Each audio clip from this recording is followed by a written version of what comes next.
রাহিম, আজকের এই টিউবওয়েল বিতরণ অনুষ্ঠানের সম্মানিত এখানে উপজেলা চেয়ারম্যান জিয়াউল ইসলাম জিয়া, সাবেক উপজেলা চেয়ারম্যান রয়েছেন, এবং রানীশঙ্কৈল উপজেলার যে ওলামা দলের আহ্বায়ক, উনার নেতৃত্বেই আসলে এটা দেওয়া হচ্ছে। উনি আমাকে প্রথমে ফোন করেছিলেন। আমি বললাম যে এই যে প্রত্যেক দিন দৌড়াদৌড়ি ঝামেলা, এই ঝামেলা আমি এখন নিতে পারবো না, কাকে টিউবওয়েল দেবো আর কাকে দেবো না, এগুলো ঝামেলা খুব। তো যাক, পরিশেষে আমাদের সেক্রেটারি সাহেবের সাথে যোগাযোগ করার পরে আজকে এই জিনিসটা এখানে বিতরণ করা হচ্ছে। তো আজকে আসলে এটা একটা খুব ভালো কাজ, মহতি কাজ।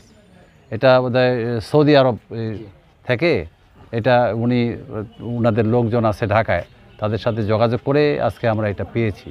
তা আমরা আশা করব উনি যেটা বললেন যে পীরগঞ্জে 5000 টিউবওয়েল, রানীশঙ্কৈলের আমি তালিকা দিয়েছি, এখানেও যদি আপনি তালিকা দেন, আমাদের তো বড় এরিয়া 10টা ইউনিয়ন, ওখানে হচ্ছে 8টা, হ্যাঁ, বিশাল এরিয়া। যদি 5000 হয় তাহলে অনেক হতদরিদ্র মানুষের উপকার হবে।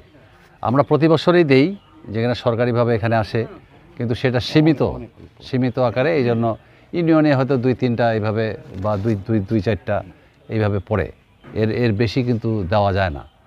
যাক, আপনার সেই বরাদ্দটা যদি আমরা পাই তাহলে আমার এলাকার অনেক মানুষ উপকৃত হবে। যাক, আজকে আমি আপনাকে ধন্যবাদ জানাই। আপনারা তো সবাই জানেন যে ওলামায়ে দল এটা হচ্ছে বিএনপির, বাংলাদেশ জাতীয়তাবাদী দলের একটা অঙ্গ সংগঠন।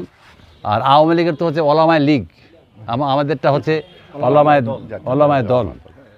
এইটাই আর কি আপনাদের সবারই যারা টিউবওয়েল নিচ্ছেন এবং যারা আমরা দর্শক, সাংবাদিক ভাইরা সবাই আছে, এটা আমাদের অঙ্গ সংগঠন ওলামা থেকে এটা দেওয়া হচ্ছে।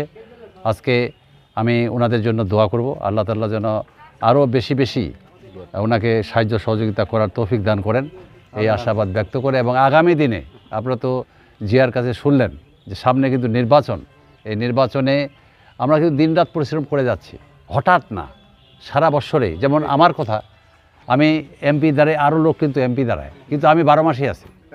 12 মাসই ফল আছে না, আমরা হচ্ছে 12 মাসই ফলের মতো আর কি। 12 মাসেই আমরা কাজ করে যাচ্ছি, শুধু নির্বাচনের সময় না। যাক, আমাদের জন্য দোয়া করবেন এবং আগামী দিনে আপনারা সবাই ধানের শীষকে জয়ী করার জন্য আপনাদের যা করার দরকার নিজ অবস্থান থেকে আমরা সবাই কাজ করবেন, এই আশাবাদ ব্যক্ত করে আমার সংক্ষিপ্ত কথা এখানে শেষ করছি। খোদা হাফেজ। বাংলাদেশ জিন্দাবাদ।